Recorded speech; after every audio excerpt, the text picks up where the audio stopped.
It's an honor to be here. A lot of you guys I've seen get up here over the years and give some great presentations. Yesterday morning I got a call from Wayne Cast, as I do a lot of different mornings, and I thought, you know what, that's just the guy to give me a call to give me some words of wisdom, some encouragement. But what he told me was, he goes, you know, that guy last year was pretty damn good. You're gonna so with that, you know, I want to make sure that I don't embarrass anybody. And any of you who see my tie and are starting a collection fund for a purple tie, just know that, PJ and I sometimes, we have some similar but dissimilar styles, but our ties were going to be about perfect, and we already look like we sell timeshares together. So I practiced the JBS humility, and he dressed on Friday. So he's so excited. He was here on Friday. So I am wearing a yellow tie. I can afford a purple one. I have one. It's in the car, and you almost got me to wear it, but, you got to roll with what you got. So we're excited to be here. As Joel mentioned, my name is Kyle Coble. He gave a pretty good introduction, so I think, PJ, we can skip through some of that a little bit. And today we gave PJ an honorary PhD because he needed a few letters after his name. He's always wanted to be a K-Stater, and I didn't want to get in front of his dreams and his hopes, and, at 50... Your time's coming. At 52, it's never too late to start, So when Dr. Durishi called and asked us to speak, he said, I want you guys to talk about what's going on at JBS and how you create opportunities. And that's a pretty big bucket. And so we kind of had to funnel that down into kind of really two things. And the first thing, it's a lot about the people. So if you're expecting to see a lot of data slides, Brady, we're kind of past that a little bit today.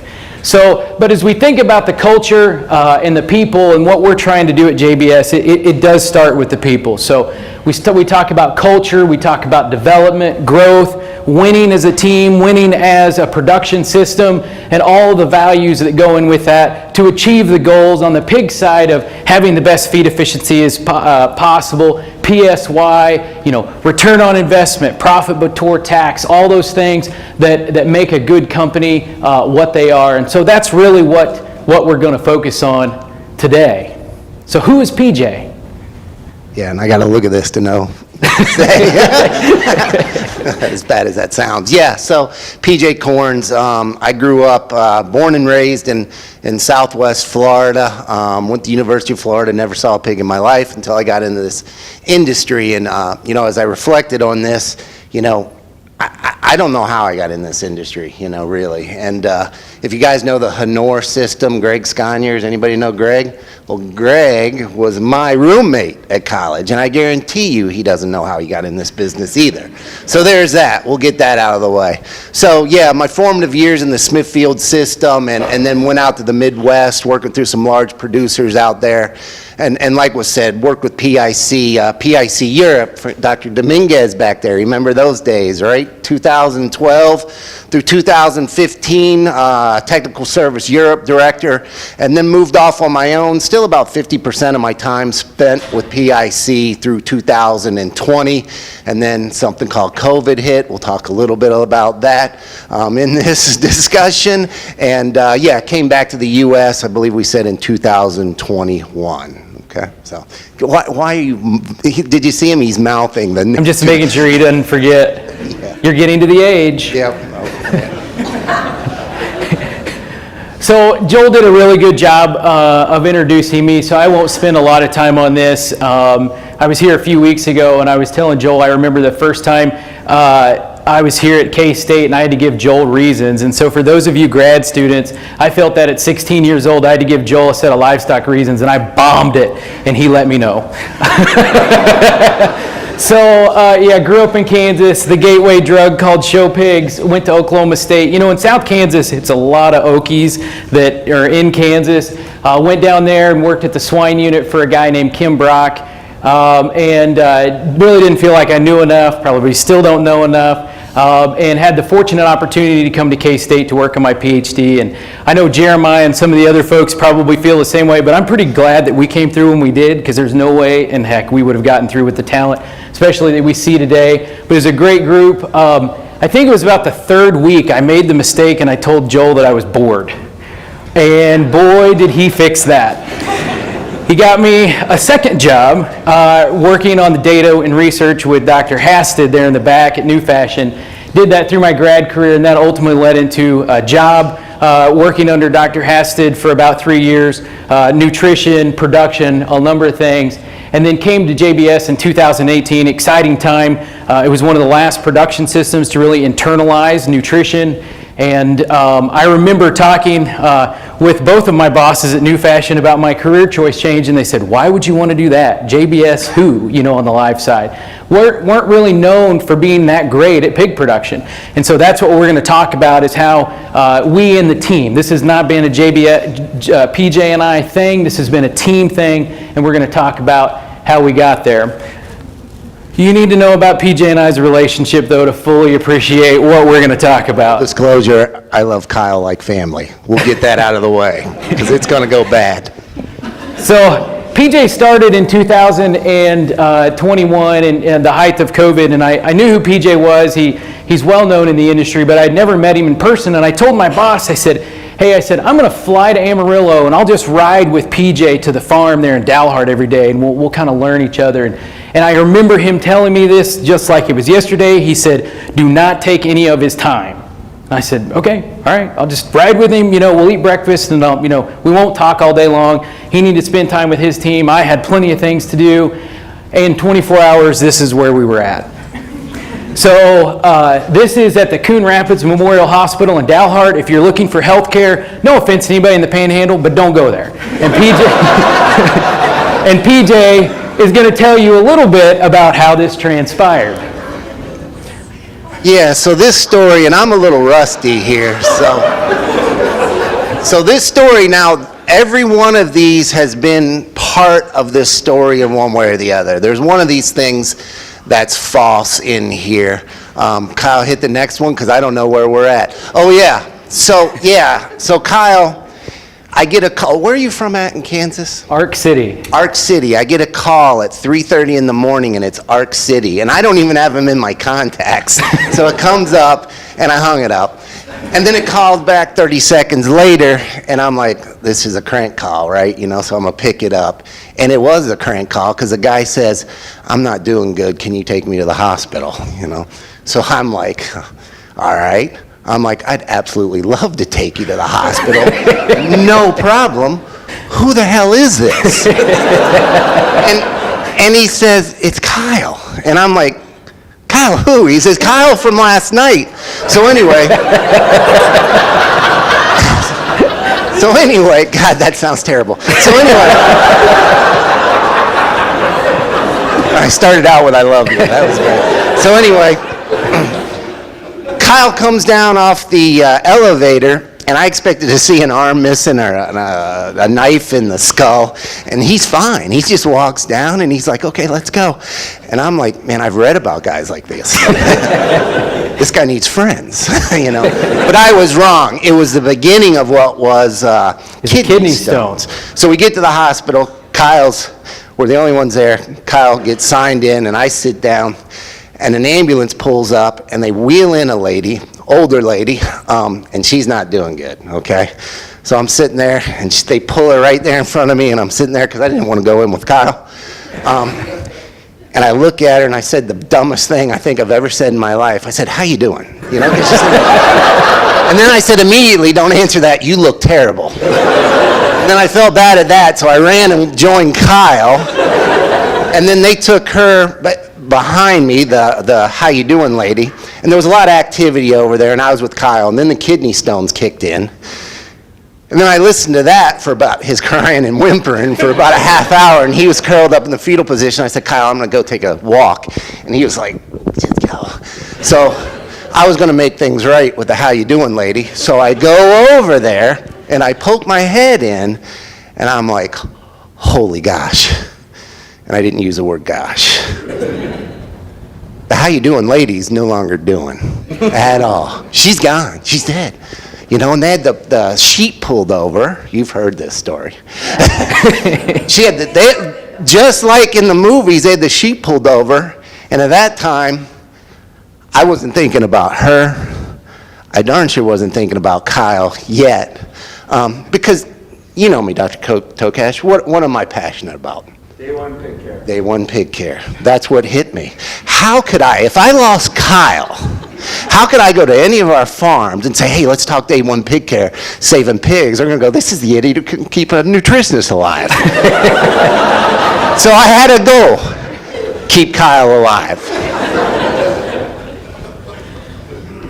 So, moving on, and we're going to intertwine that story to keep you engaged, because some of this, isn't always just so interesting, but the story is kind of taking on a life of its own. But for those of you who don't know about JBS, really on the live pork side, we're a new company, if you will. We're going to be 10 years old next year on the live side, with the exception of a small piece there in southern Indiana. Part of the Pilgrim stuff, but in terms of JBS globally, we're number one in beef, number one in chicken and leather, and then number two in pork and lamb on a global scale.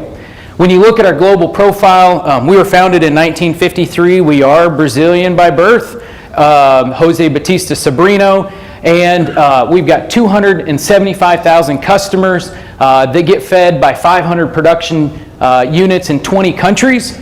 That's operated by 270,000 team members worldwide that deliver an annual revenue of just shy of about 80 billion is kind of where we're on track for this year. So truly a global company when we look at that. When we look at what makes up the revenue of the business, about 50% of that comes from here in the U.S. That comes from the processing side, the live side, and all of those things. And then the next would be about 27% coming from Brazil. And then as we look at that on the global scale, you can see there in Australia, Europe, we're starting to operate in the Middle East, do a bunch of chicken in Saudi Arabia, and then in Asia. We've got pigs down in Brazil, about 240,000 sows. We've got about 50,000 sows in Australia, the Rivoli system that some of you guys are probably familiar with. And then about the same number of sows there in the UK, Pilgrim's UK, which is the tulip old Danish crown system that also some of you on the global scale may recognize.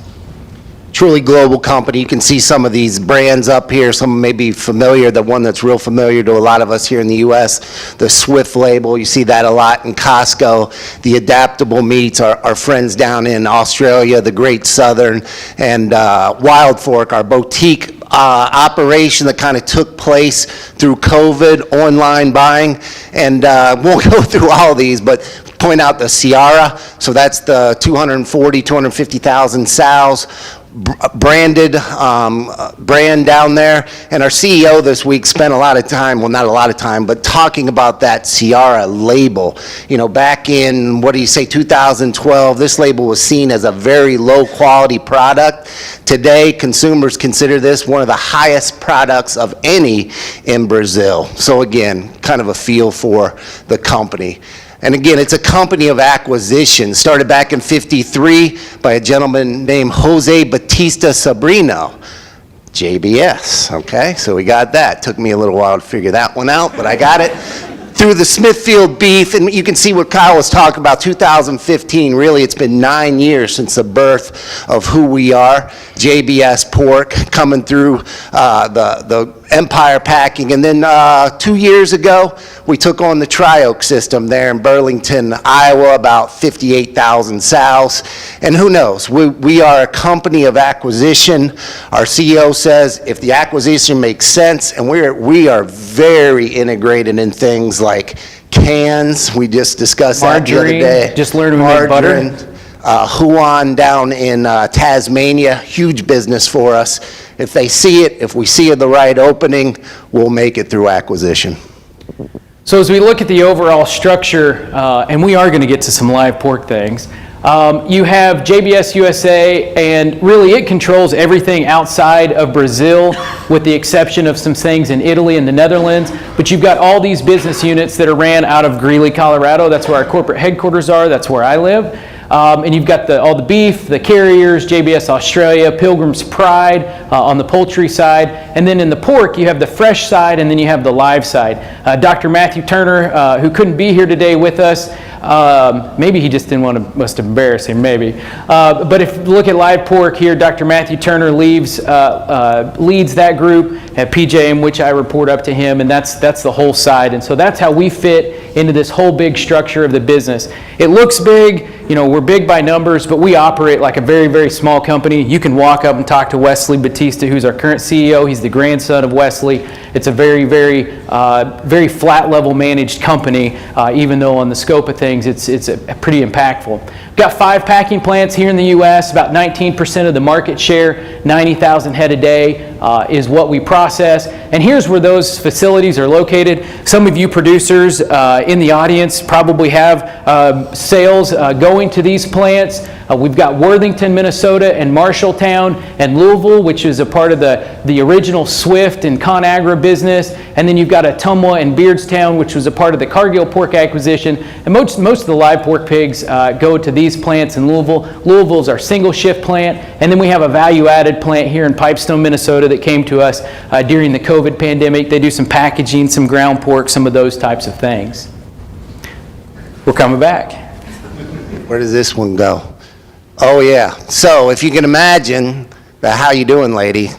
I left that room rather abruptly and went in with Kyle. And Kyle's on the phone talking to his dad, who's a physician, who said, "You've got kidney stones." And I told Kyle, I'm like, "Kyle, get dressed, we're out of here. They're dropping like flies." I can't have him next. His dad said, "Get out." So I said, "Kyle, let's go. We're going Thelma and Louise here. We're going out." You know, and he's like, "Well, what do I take?" And he had some pills. He had the history of his health stuff in a folder. I said, "Just get it, let's go." So we start walking out. You know how Kyle is. He's grinning, and I'm like, "Don't make eye contact. Don't make eye contact. Don't make eye contact." We hit the doors open, and I tell him, "Run, Thelma, run." And Kyle's running, and I look back, and he's dropped his health stuff on the ground, and it hit the 80-mile-an-hour Dalhart winds. He's dropping pills, and he's saying, "Why are we running?" And I'm like, "I have no idea." So we got in the car, and we got out of there, headed to Amarillo. We did, and I cut the bracelet off, and I still have not discharged from the Dalhart Coon Rapids Memorial Hospital to this day. I did have to take someone there for messing up their fingers, and I just kind of kept a low profile hood over my head. So when we talk about, we were talking in the hallway earlier about the pork powerhouses. I believe, Wayne, we were talking about this, where we're at. Number 5 there, as Kyle was saying, 246. Actually, a little bit less than that right now, like 100 sows less, not that anybody's counting. But this does not include our Brazil operations, our UK, or the Australian operations also.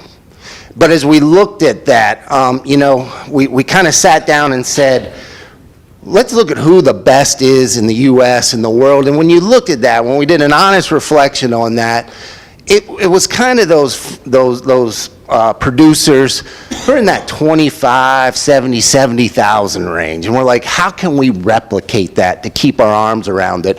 So as you folks who were at the fall meeting know, we've gone through this regionalization. So we basically broke up into 5 regions based geographically and multiplication, and broke those down to the people who touch pigs. So we've got the management on both the wean to finish and the sows.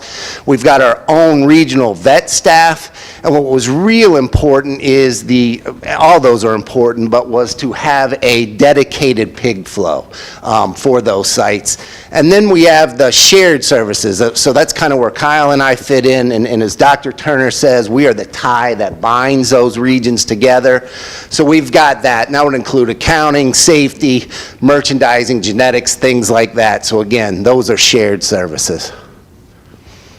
And then that regional, this is kind of how it breaks down by that. There's your 50 to 70,000 sows, your regional managers on both the wean to finish end and sows, your veterinarian, and again, that transport part, that stays within your region. Then you get down to the people at the slat level, so we call them field managers. A lot of folks will call them service managers on both the wean to finish and sow end, and the vet's assistant. So again, we broke that 240,000 sows down into smaller regions based geographically.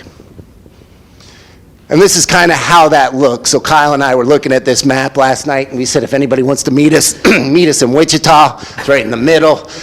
We got the Texas, Colorado, which makes sense because it's in Texas and Colorado. All right, some of these make sense. We got the Orakmo, so that would be, for the folks who have been around a while, that would be the legacy Old Cargill down there near Russellville. APS UHS, that's about 70,000 sows. That's contract production. One owner, a gentleman by the name of Bob Zeising, very important partner with us. It actually has a multiplier within it that we keep in that multiplier, or genetic pyramid. And then Midwest, there's the Tri-Oak acquisition up there near Burlington. And following similar suit, as we look at the growing pigs, one of the things, and actually this regionalization came out of a 2-day meeting in Ottumwa in June, and Matthew locked us in a room and said we have to find a better way to do business, and we got to find a better way to create a better team. And so this all came out of that meeting. And one of the things that was unfortunate about the way that we used to run the business is, with a lot of you that have large systems, you want to utilize your space efficiently. Well, when you have a lot of space, you got a lot of opportunity to move pigs around, and they don't always end up in the same places. They don't always end up with the same grower, and you don't have predictability with the field manager, predictability with the grower. And we felt that that was very, very important. And so, same thing, we put all the pigs geographically based on which sow flow they were coming from. And so you've got the Texas, Colorado up there in the north and west part of Iowa. You've got the Arkansas, Oklahoma, Missouri there, in Missouri and southeast Iowa, and then you can see the other flows there. We're heavily concentrated in that southeast Iowa corridor, and even over into Illinois, western Illinois, and even some sites down there in Indiana that would feed into the Louisville plant. So really getting into some of the meat and the potatoes, now you'll know a lot more about me, that I had kidney stones, and a little bit more about JBS. We're going to talk about the meat and potatoes of what we think makes JBS great, and what we continue to hopefully fulfill, and really how it comes down to back to that core message that Joel tasked us with around creating opportunities. These are our 7 values. I'm sure many of you have values and great mission statements. We've all been in different companies that have those. I can honestly tell you some of those I don't remember. I don't remember what our values and our mission statement were. But I'll probably remember these 7 for the rest of my life. Probably because we talk about them 15 times a day. But also we get graded as team members of how well we are fulfilling these values. And this is core to the mission of JBS, and we're going to talk about all those, from ownership, simplicity, humility, sincerity, discipline, availability, and determination. They're all extremely important. When you come to work at JBS, you actually go through a culture panel, and even though I may want to hire you, you have to go through a culture panel to see if you'll fit these values, and if you don't make the cut. You might be the smartest guy in the room, but if you don't fit the culture, it's probably not a good place for you. You may say that's a little radical, but that's how important culture is to our business. This is Mitzi. I got to thank Abigail for this picture. Sorry, I stole it. It is just that good. She's the day one pig care, helped Abigail a lot with her trial, and she defines our JBS values and the mission. And these are the same for the CEO all the way down there here to the slats for the folks that are actually making it happen for us. Whenever we again started talking about restructuring the business, we have a mission statement. I didn't share that with you today. There's 2 core things in that. It's to create a better future for all of our team members, and it's to be the best. And we want to be competitive, we want to be the best, and we hire people that are competitive. I hired a professional bull rider that's been to the NFR twice. I finally called Matthew and I said, hey, I think I got competitive mindset in our herd these days. So that's what we're looking for. But we came up with a vision statement. How are we going to create opportunities in our business and really change it? And it's leveraging a talent-rich team with a competitive mindset to provide cost-efficient pigs to the plant through flawless process execution. And those things that I have highlighted in blue are going to carry us through for the rest of the talk. This is what drives us. We talk about this. This goes out on email every Friday. We're constantly reminded this is the vision for what we're trying to create. So as we go through that and go through talking about creating the opportunities, we're going to follow the pig down the road and go through a roadmap of these 4 kind of attributes and the 4 buckets that we fit this in, from winning, acumen, accountability, and then the last at growth. How do you keep this going? How do you make it sustainable? How do you get the right people on board? But first, what does not creating an opportunity look like? You could say, well, here's an opportunity to get better, and that's a fair statement. But through 2020 and 2021, how many, maybe some still are, but how many suffered some pretty drastic E. coli changes in their herd? Okay, maybe just us. I know some of you are lying. But E. coli really changed and hit the industry in a different fashion over the last 4 or 5 years than it had the last 20. Is that fair to say, Joel, Mike? I mean, it's been something, you've seen all the ABC4 values work, all the stuff with zinc oxide replacement. It's been a challenge, and we weren't immune to this, and we're being very transparent here. And you can see these are all the things. Don't judge the things that we tried. We threw a lot of things at the wall. As Chad would say, we tried to make something stick. But what you see here is, over 2 years, you see the lines there, not the ones up and down, but the horizontal ones. We didn't make things better. We didn't have a plan. We weren't organized. This wasn't a recipe for how we were going to make the system better. We had to get organized. We had to get a plan. We had to get a playbook. But we also needed some wins as a team. So this is not what opportunity looks like. But we turned it into aggression, and we got serious about where we wanted to be. So we're going to talk about winning, and in here we talk about winning where we need to gain trust, we got to have experience, and we got to have confidence that we know what winning looks like. And PJ is going to talk here a little bit about that, of where kind of this all started. Yeah, so this is, I'm a pretty boring person, so these pictures up here, I might get emotional looking at them. Yeah, so tells you a lot about who I am. But, if we look at these pictures, this goes back to, back in 2021, actually it's 2022, when we looked at Delhart and a lot of our system, we were making some radical changes. We were changing the leadership, the genetics, how we flowed pigs. We were walking out wild-type virus. And we were switching to what kind of, I can't say it because I'll get fired. So what are we switching to there? Prop 12? Prop 12. Prop 12. We were doing all those things at one time. And there was massive amount of distractions. You're going to have to help me out on that one. So there's massive amount of distractions. And honestly, I was feeling sorry for myself. So I said, hey, we got to go to work here. We need a win. We need something. So it happened with Armando. I called Armando up. I said, meet me at State Line, one of the farms. And we weren't managing our small pigs. And Abigail talked about challenge litters. So we put this in place this day. And what we were doing was we weren't managing those pigs, and they were getting lost. They were eventually just dying on us. So said, hey, let's go after this. So this is that litter on the left is 1.6, 1.8 pound pigs. We placed 17 on there, and we'd never done that before, regardless of T count, because we had to place pigs on there. And the whole goal was, because Armando said, what's your goal here? And I said, what will happen if we wean 14 of these pigs? And he goes, if you can wean 14 of these pigs, he goes, we're probably going to listen to what's going on, and we're going to keep on going with this. So I started calling Armando every day for 21 days. How are those pigs doing? How are those pigs doing? That's the same litter on the right. We weaned 16 of those pigs. He called me the day before weaning. He goes, we're going to wean 16 pigs. I drove all the way to Delhart, and we got the entire leadership team together at that crate, and we saw it. And I look at this picture, what's going on at JBS right now, and I'll tell Dr. Turner this, we all know it.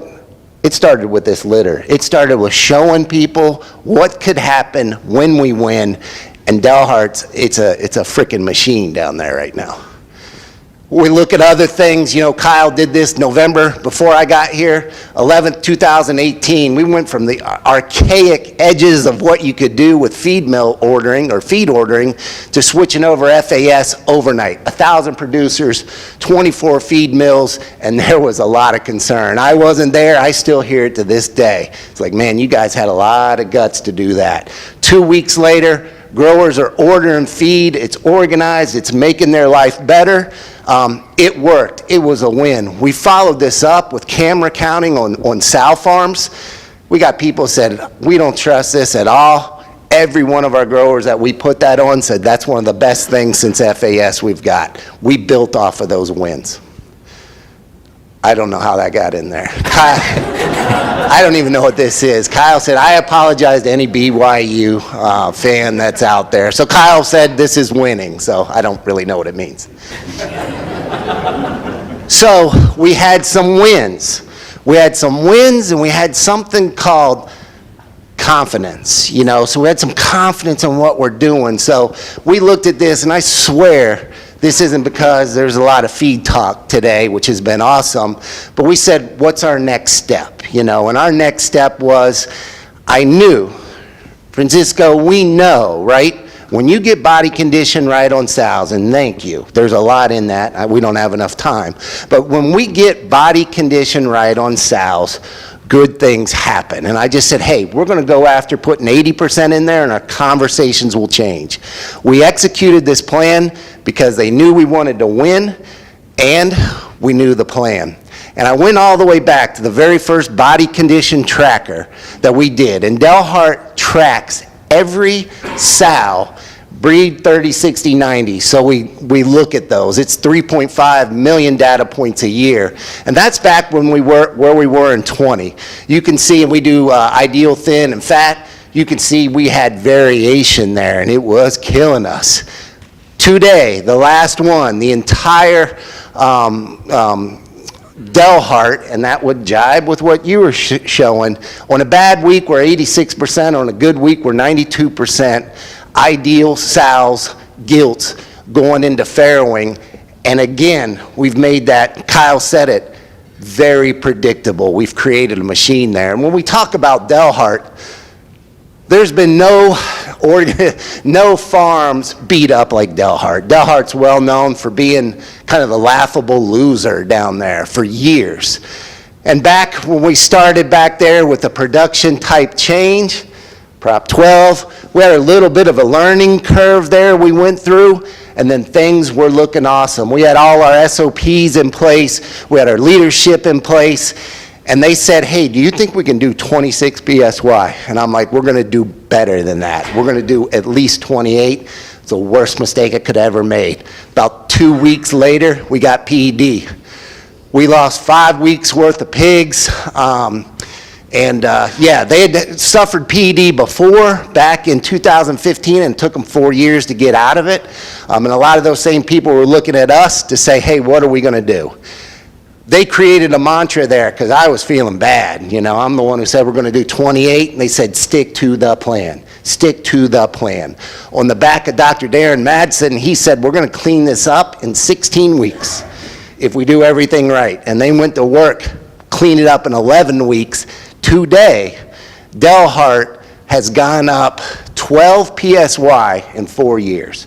There's one farm in particular, it's the top farm, it's the top PIC farm in gilt total born at nearly 19 pigs. They've gone up 17 PSY in 4 years. I dare you to find any farm that's done that, let alone this. But that organization, we've built a machine there. They know winning, they teach winning. So as we move on past that, you know, that gave us a lot of confidence and a lot of credence with the team that maybe perhaps we did know what we were talking about, and so you earned some trust with them. So then we got to develop the acumen, right? We got the playbook, we need to get on site, we need to train, and so we're going to talk about that. So what happens without processes, PJ? Yeah, so I'm a little bit OCD, so without some processes, everything is just, it's jumbled, and we can't figure it out, and that's where we came from. We were having conversations like, we talked about, why are your tails too long, or when are you processing? I'm like, man, this is just wasting our time. We look like idiots, to be honest with you. We didn't look like we knew what we were doing. There was very inconsistent messages out there, and I was a farm manager once. When you have an inconsistent message, I'm gonna do nothing, I'm gonna stick to the plan, and we weren't getting anything. And in our world, we have 50% of our farms are contract. You folks know, if you have a contract farm, I have one, if you make bad decisions on a contract farm, you better only do it once or you're gonna be in trouble. With processes, you know, with our SOPs, we're able to dissect things because the SOPs are very fluid when we really know them back and forth. We really know, we're the subject matter experts of that. And when we can make changes to a process or get the process back if there's drift, we always make more pigs. And we've got those contract farms. Are you trying to hurry me up? We've got those contract farms where our SOP book is red. We'll lay that down. I say, I guarantee you the highest production you'll ever get, and you'll be home earlier. And when you can do that to a contract farmer like I am, I'm listening. And we have those, and you know, those circular discussions of we tried that and didn't work, we've eliminated that in our system. We execute. Yeah, so we execute on that because we have a plan. Now, there's certain times and opportunities for folks to challenge this, but when we're on farm, it's not up for debate. It's not up for debate of when we process, how we raise the pigs. That's not up for debate. This is the playbook. So this is an example of what our SOPs look like. We have this for every stage of production. This is the newest version of the breeding. The way those are laid out, it's got the why is this important, how does this impact you, what is the process, and it's got it very detailed, written down. They're pretty big books, but what they come with is every one of these has a QR code that they can scan and see it happening in real life. So if there's something that's missing in our description or the process, and they're like, you know, I didn't quite understand that, I didn't quite get that, they can go back and train this. But everything that we have from feeding sows, in the feed mills, nursery, grow finish sow, they all fit this same format. They're one page, front's English, back's Spanish. How much time do we spend on these? A lot. And as part of the technical team, we spend a ton of time on this, and we want to develop that acumen with our team, and we had to get some trust through some wins in order to explode these into the rest of the business. So in doing that, as Kyle said, acumen, we had to develop. Dr. Turner was very, back to Ottumwa, he said we have to have the most technical, adept team in the world. And quite frankly, we weren't there. We're still not there. We're working on it. So how to do that? And I brought that back to, looking at sports teams. You know, you got spring training in baseball, you got spring football, and it's like, you know, a lot of that's developed around drills, not so much scrimmaging, but drills. So we're like, how can we do that to our production leadership? So one of these things, and I don't know if it's the right word, but we call it boot camp, you know, and so that's designed to have skills test on a farm, and we do that. And the whole time you're being judged. Sometimes people don't know that, but they know at the end. We have something called speed dating. That's a company secret. I can say Prop 12, but I will not give this one out unless, you know, maybe later. But this is designed around being put under a little bit of pressure and having to service a farm very quickly and bring in value. The other thing was our top farms do this. So when we go to a manager who's doing 37 PSY, you better bring something good or it's a waste of their time. And then part of that is immersion. You're going to be immersed. Dr. Turner was out there 2 weeks ago, immersed in a system, and he was being graded on how he did. Because if we're going to say it, we better know how to do it. And this is the example. So the grading sheets on the left. So you go to a farm, there's things that we got to work on. And this will change over time, but it's like, how is our listening? Did we listen to you? Did we ask you questions? Did we talk to people on the farm? And this was made by our production folks who said, this is the things that are important, and this is the thing that we're going to grade you on. And you can see our boot camp scores. This is as of 2 weeks ago. And we've got a lot of variation. We've got to pick this up, and it's one thing that we're going to do. We're going to keep pushing, because to be the best, we've got to have the best production people out there making the right decisions. So if we think about the other side of production, you know, you heard that on the south side, but, you know, same thing on the grow fin side. And this is just an example. Got to give a shout out to the Elanco team. You know, back in the day when Paline started, they put together a lot of good clinics around market animal selection. And so this was one that we picked. And again, you know, talk about spring trading. We think of this as hitting the gym. And Brian Cones, you've helped me develop some of this back in the NFP days. We worked on this and did some of this stuff. And to help improve our accuracy on marking pigs. But what's in the magic here is not necessarily what we were doing. It's about how we did it and why we did it, right? We're explaining the why, explaining the how, and we're designing this to create an environment to learn in front of others. If you're afraid to learn in front of your peers, you don't have good culture. That's just flat and simple. You got to be willing to learn in front of your peers. You got to be willing to fail in front of them, and they got to be willing to give you the grace to pick you up and show you where you were wrong so they can make you better. So, here's an example on the bottom left. That's just a grid. We talk to the production team on the Grow Fin side about why we sell pigs or try to sell them at a heavier weight in the summer. A lot of field staff don't know that. Why do we need to pull ahead and get short there in August? Because pigs aren't worth. You've got to explain that. Show them the numbers. They're super smart people. We take projectors into the barn. I can tell you because my computer usually smells like a hog farm all the time. So you get on an airplane, you open it up, it smells like a finishing barn. It's not a great conversation starter, or at least not the way you want it to. But we take these things in the barn and we teach in the barn to continue to develop that acumen. We rank and grade. We share this. We compete. And in spirit of the Olympics, we gave some gold medalists. PJ, I thought this was a bronze medal for Dr. DeRushi, but we were being generous. We gave him a gold one. But up there on the right, in the spirit of the Olympics, we made everybody take pictures because everybody loves them. I'm kind of like the family photographer. What's funny about this is the guy in the red is one of our regional directors. He's the dad of the guy sitting on the floor. So dad beat the son. So you can see there's competitive. And Lath already said, we need to do that again because I'm whipping dad next time. So it breeds the right type of competitiveness in our system. The other thing we do in terms of acumen, we do tech talks. We call it technical information from 3 doctors and a guy from Iowa. You can guess who the guy from Iowa is.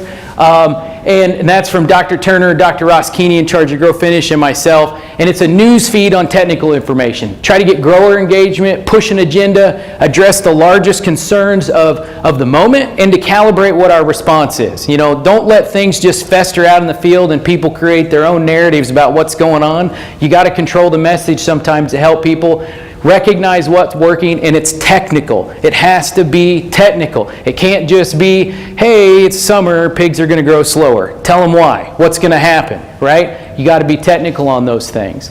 We also have a research program.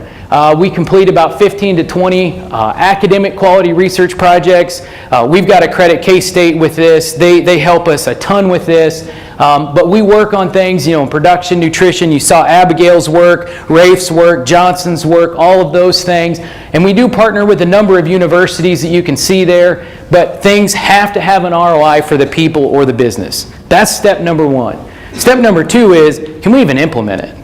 If we can't implement it, it's of no interest. So those of you that may bring topics to us that maybe, hey, we pass on, nothing personal. It just may mean that we can't implement it, it doesn't fit right now, and we don't have the resources to put forth to that.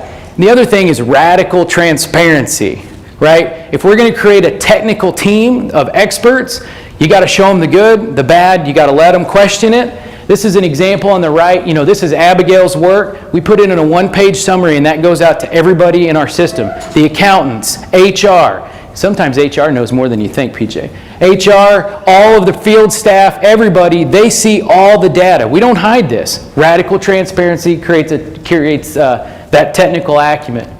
Keep moving. We also have the Production Scholars Program. These are 3 folks. We developed this within JBS in 2021. A number of you in the systems have similar.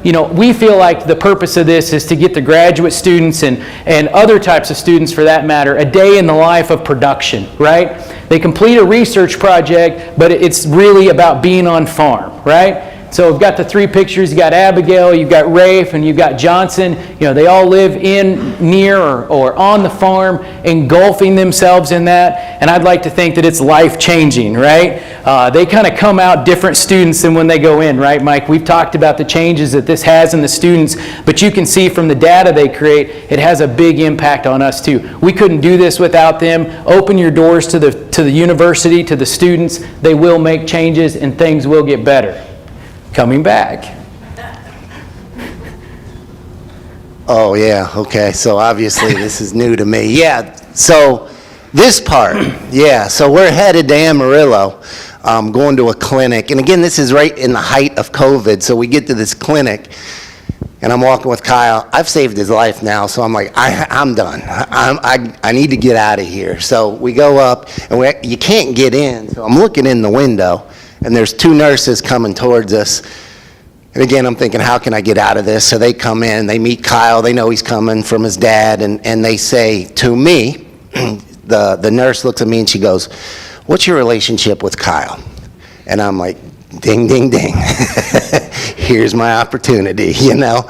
So I hatched a plan in about a half a second to piss them off with two goals. Them to kick me out and them to treat him badly. I don't want him to die still. So I said this, and I'll try to recreate it because it was freaking awesome. I'm like, what did you say? And that nurse spun around and she went squinted her eyes at me, and I'm like, PJ, you're a freaking genius. She is about to go off and she's gonna hurt Kyle. And she said to me, she's like, what is your relationship to the patient? And then I thought about it again for a half a second. I came up with the best thing that I think I've ever said in my life, and got to be top 20 in human history. I'm like, well, I don't know, that's a damn good question. I'm like, I guess I'm his service dog. And I'm like, PJ, you are a genius. And you know what she said to me? She's like, okay, come on in. And I'm like, oh, God. The story continues. I don't even know what's next, but go ahead. So moving on to the accountability piece, now you got the acumen. How do you hold people accountable to keep developing that acumen? So we talk about our scorecard, competition, and recognition. And I promise, I know we're just a little bit close on time, but we'll make up for it. As we look here, we've got the accountability piece, and PJ's going to take this one. Yeah, so this is our flashcard, and obviously we're ahead of the Christmas season being red and green. No, that is by design. Red is something that we need to focus on. Green, we're hitting target. And don't get locked up in the numbers. We do this for every region, every other week, and this is based upon accountability. You're going to talk about your action plan on the red and what are you doing. And when we started these out, our normal SOP was we change the plan when things weren't going right. We've learned, our management, our leadership has learned, and this is our managers giving this to us and the other managers. We stick to the plan. Going back to the PED, stick to the plan and execute. And this has really come into the accounting, and we can point to this, the litter, all those wins. This was a huge win for us. And one of the things here that I think is really important is we do this every month, and the team has to go and prepare for this. So we put it on the sow farm manager, the Growth Inn, whoever we're doing the scorecard with, and they have to create the actions for it. And they're responsible for driving the call. We're not going to give them the answers. They have the playbook. This is them educating themselves, reiterating what they know. They have to come with an action item. I have been on calls where they don't come with action items, and let me tell you, that is not a great thing to see. It's like watching a car wreck in slow motion. It's painful because we got to recalibrate, restart, rework on it, right? They got to come with the action. That's how we check whether we got the acumen. But we do award great acumen. Yeah, so this is a simple thing for us, but it's really big. The JBS Excellence Award, it's like a golf score. We rank all of ours. If you're first place, you get 1 point. If you're last point, Wayne, we have 92 sow farms, so you'll get 92. So the best thing is you want it the lowest the score, the better. And this is really built in some of that competition we talk about. And you see the belt there. We have people that's a big deal. When you win that belt, this is Cara Lee from one of our multiplier farms won it. You can bet that manager's bringing that, and the other managers are going, I'm going to come for that, you know. So it's created a really good thing. There's very little money involved in it. We just recognize folks, but it's a big deal to us to be that competitive mindset. The other thing we do that gives us transparency and accountability for this across the whole business is we have a monthly scorecard, and I'm sure a number of you guys have. Ours runs just a little bit different. Again, we start out with our vision and our mission, but it's a high-level communication to the entire business unit. It's a monthly benchmark of data, and we benchmark every department or every region or every feed mill against each other, right? Long are gone the days where you can have a little bit more open benchmarking. So you do it internally, and honestly, that's the best motivator of all, to be honest with you. Action items are discussed, and this is driven by the team. It's employee driven. So here's an example. This is from September. One of the things that's on our scorecard, to use a feed mill example, this is grading our feed mill, and this is the percent of particle size that are in a range. So we give them a target, but you got to have a little bit of range, and then they're graded on how well they execute, right? How consistent is that grind? You want to go out and talk to a mad grower, talk to them about grind size that's not consistent, or pellet size, right? We've all been there. So we grade on that. So you can see in period 9 we were 92%, but that's not the important part. The important part is to see Centralia, that's CNT, 73% of their particle size was in range. Okay? You can see everybody else above them. So all 750 employees, or how many are on that call, saw that Centralia is, on the back end of that sow, right? Look what happened in period 10. Somebody got motivated, right? And I looked through their records the other day. They're still at 100%.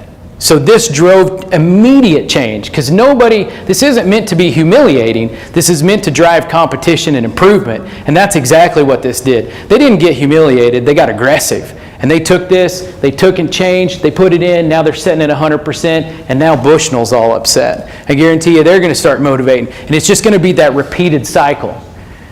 The other thing about accountability is also recognizing the people. And this is, we do like Dr. Turner, maybe not 7 pictures worth. But as we look at this, it's more about the people he's standing with. And these are the people that we awarded for the Value Award. And we give an award to every individual who exemplifies the value of those 7 values. And I won't ask Dr. Hayden to repeat them, but I know he knows a couple of them. But as you look at that, they're nominated by their peers, and they are recognized. And anybody that's been to our fall meeting in this room, you guys know how much we care about this, how special it is to recognize those people. This is a big darn deal to us. We love it so much. It's great to see that, and it is competitive. I've got 2 people on my team that are up here, so PJ, just know that. It's competitive even within the system. So then we're going to round out here with growth and just have a couple of slides. Joel, I know, PJ gets to talking about stories, and it's just hard to stop him. I'm worried about him talking too much. Yeah. I caught the drift. So we have a leadership fundamentals class. This is really just to develop people into what kind of manager. It has nothing to do with production. PJ and I got in with the head of HR to talk through this. What makes a good manager, a good leader? It's all the things: leading by example, critical conversation, situational awareness, all those things. Being a mentor. The only reason I'm standing here is because I had great mentors in these professors over here. I mean, I can't thank them enough. They continue to mentor me even through my career. Sorry, I'm not going anywhere. But it prepares any type of manager for this, and I think this even matters more. We think it matters even more, maybe more, in the contract world, because you only have influence, you don't have direct oversight. So you have to have people that have good leadership skills. The other thing we do is go through the dreaded annual reviews. Everybody probably has some sort of annual review. I get a weekly review from my wife. She comes up and gives me lots of great feedback, but this is an example of our reviews. It comes back to those values. This is how well did you meet the expectations of the JBS values. So this person right here, their number 1 value was discipline.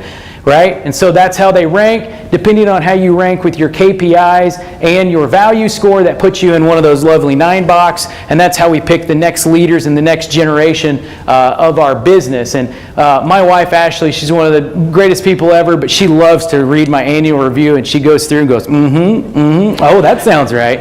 So these have helped me in work and outside of work, and they're super helpful, but they're sometimes painful. But this is great. Yeah, so obviously we need to bring in good talent. And I think in the last couple years we've brought in some powerful folks here. We've got Dr. Cordoba over here. Dr. Becker, where are you at? Yeah, there she is. Okay, so people coming in with passion, with drive, that keep us on the ball. We've got, I don't have the point out a few people here. We got Darby Dillard, or Darby Evans now, and Sophie. We were talking about Sophie last night. Sophie and Darby are like my left and right arm. They're our analysts. And I think as we look at the landscape of our business, there's probably going to be less people like me, and we need more analysts. So gone are the days that we drive up to a farm and we're going to figure this farm out. We need to go, we need to have analytics, we need to have people like this telling us, here's the things you need to look at. I'll point out Sophie again up there. Sophie has the ability now, she's got a farm background, she can look at data and tell us, this is the things you need to be looking at on this farm, and this is how I'm going to benchmark it. She's now looking at that on a larger basis, able to do that, and she's also looking at, with our partners, Cloud Farms, AI technology to look at this. And I mentioned the boot camp. We had our leadership there.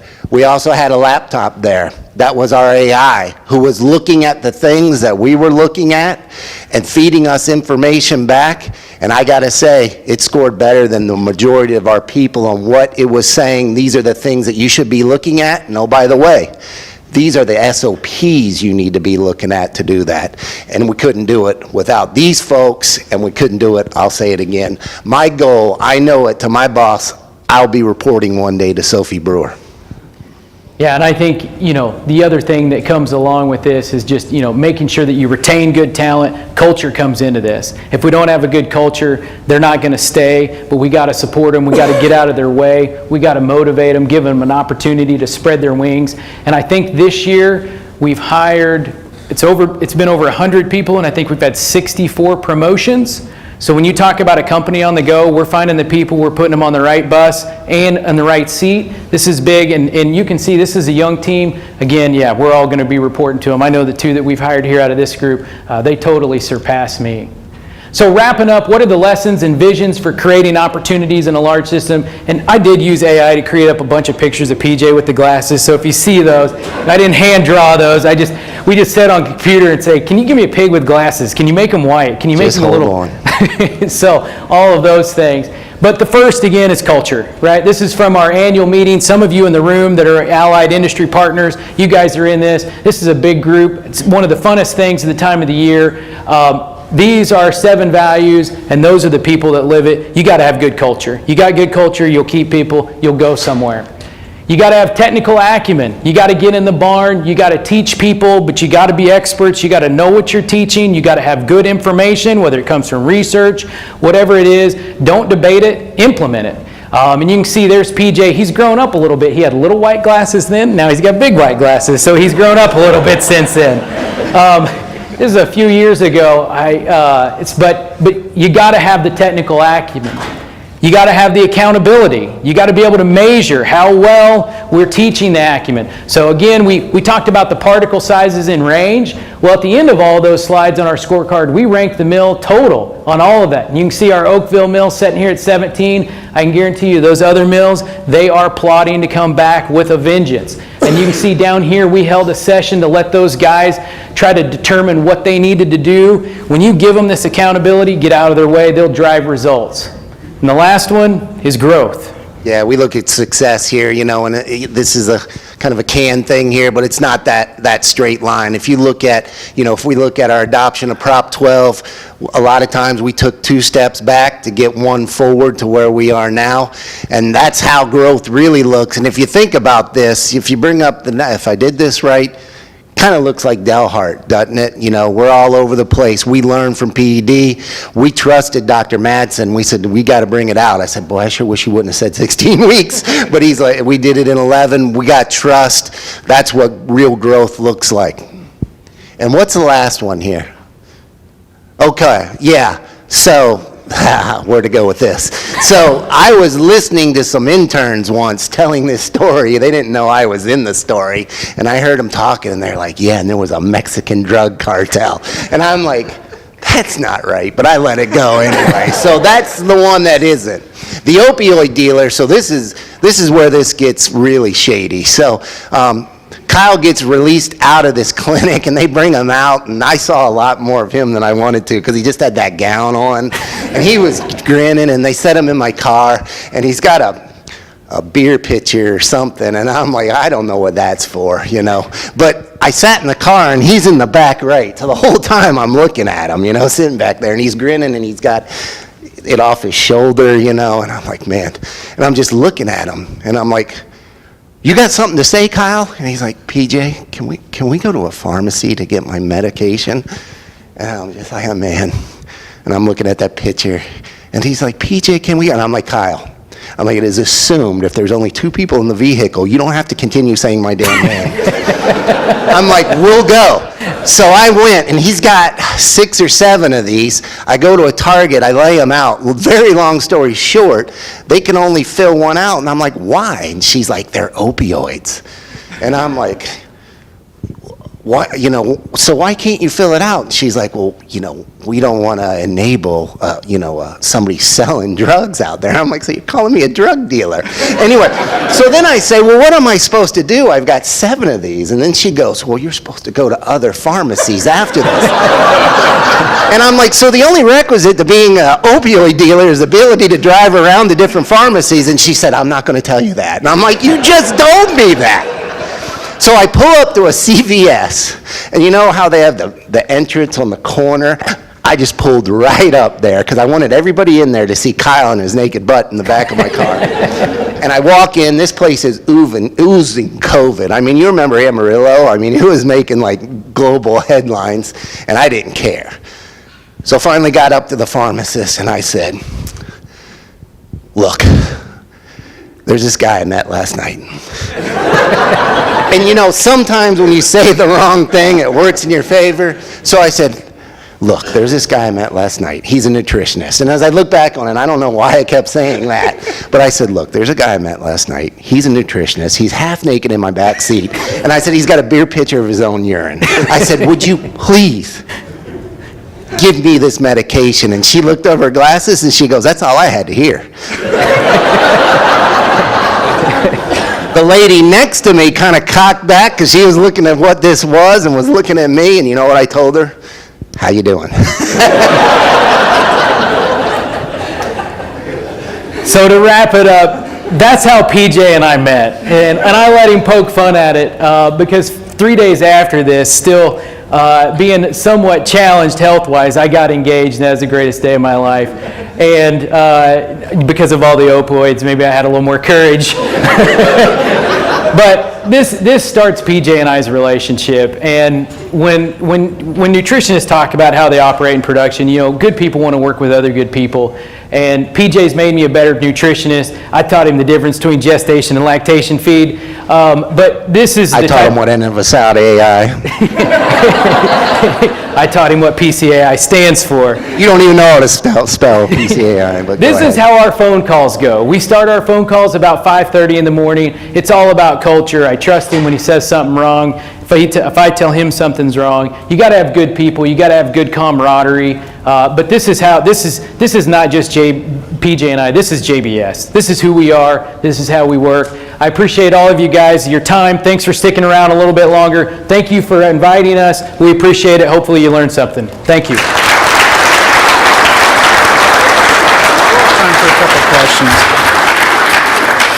We'll have time for a couple questions quick. I know we want to get you on your way, but with them up here and what they went through, is there any questions that they can address or help you answer that came up? I've got an easy one. I saw in your technical talks that you had you had a story about different colored clothes. Tell us the background of what you did. Yeah, so I think you see that in the industry, and some of that comes from the military. If you were in the military, specifically the Navy on aircraft carriers, it's really cool how that is done. And if you look at that, it's like, we kind of have that same setup here. And really, not to get in the nuts and bolts of it, but, people leave our industry, we think for the sexy stuff, we don't pay enough, That's not the biggest thing. The biggest thing is you didn't tell me what my job was, and you didn't show me any gratification. And that simple thing to give those folks those colored scrubs for day one is a big deal. And they'll fight over it. If somebody from Breeden puts one of those on, you're not going to get out the door. They're going to say, that's not for you to wear. So it's an earned thing. So that's where that comes from. It gives some, we're going to recognize you because at day one, I don't want to get a very good day one, heat check person. Those people are extremely hard to find. And if you find them, you better take care of them. And I failed more than I've succeeded, but I do know when we get them, we keep them. Yeah. So you talked about the litter with the 14 or the 17 picklers, right?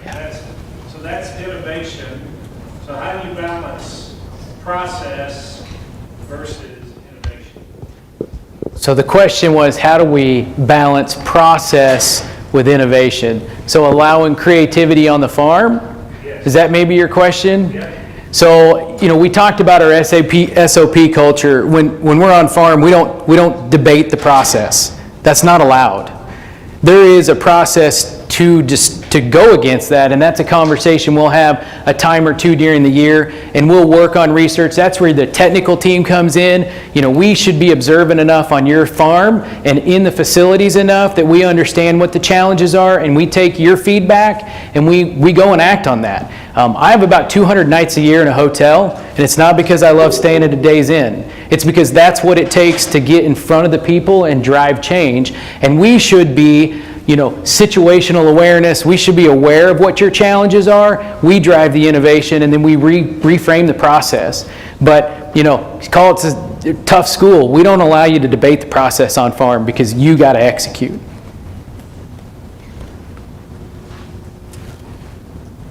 Any other questions? All right, if not, let's give Kyle and PJ one last round of applause.